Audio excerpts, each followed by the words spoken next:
Buenos días, clase. O buenas tardes. Not sure when you're going to be seeing this. ¿Quién me falta? Todos. Today's lesson is on diminutives. In Spanish, they're called sufijos, so suffix. And what it involves is ito and ita. What is that? All right.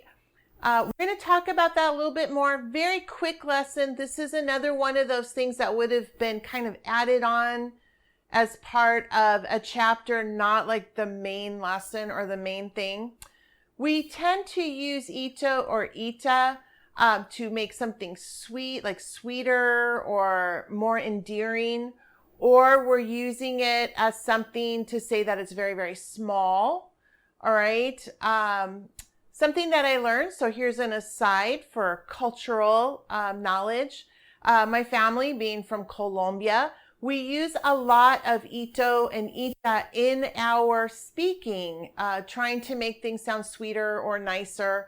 I didn't realize that was a Colombian thing. And now that I'm aware of it, yes, I can spot a fellow Colombian by hearing them talk. So for example, I would ask for a cafecito con lechecita, a little coffee with a little milk versus un café con leche. So kind of a dead giveaway when you start to hear a lot of ito and ita in the Spanish language, you've probably got a Colombian you're dealing with. So let's head over to the board so I can do a quick lesson, and then we'll cut over to what your textbook says. And then hopefully this is clear. It's not a difficult concept. And then you do have a practice sheet to do for me this week. So make sure you get that done. There'll be certain points here that I want to make sure you really grasp before you take on the worksheet, because it's going to be scored this week. All right. So let's cut over to the board. Okay, class, let's go ahead and use the board so I can introduce the diminutives to you. So first off, what we're going to be dealing with is ito and ita being added to regular words. And then you're going to have some that change to sita or sito. So we really are looking at masculine, feminine here. All right. And then there are some irregulars. So like chico, like a boy, when there's a C here, when you take off the vowel, what you end up with here is chiquito. It changes on you. That C will change to a QU. And it also works for a girl, chiquita, little, like chiquita banana, right? So what does this all mean? This is still kind of Greek, right? All right, so let's take a couple of examples, and that maybe that will help you see it. Okay, clases, so remember, I've always had you learn your article with your noun, and this is one of those times where it's important to know if it's masculine or feminine or singular or plural. So let's take a look at el gato. Of course, I want to talk about cats, right? So el gato, so it's a masculine, all right? And so then you're going to do this, so el. You're going to remove the vowel.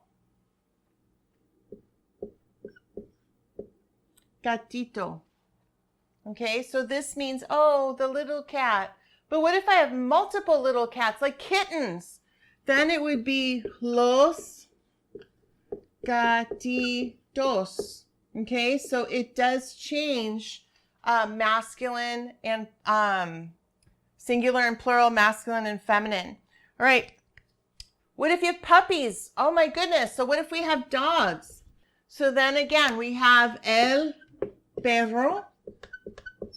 Okay. And then the L would come down. We drop off the O. El perrito. But what if we have multiple puppies? Then we have los perritos. So masculine and plural. Easy, right? Not too hard. All right.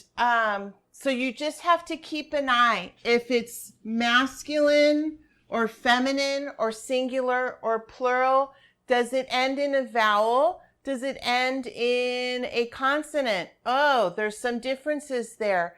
So let me jump over to the workbook now. There are some exceptions, like I showed you with like chiquito or chiquita, where the C changes to a QU. All right, so let's look at what your textbook has. Okay, so look at what we've got here. So this should actually be ita. They've got an error in their book. All right.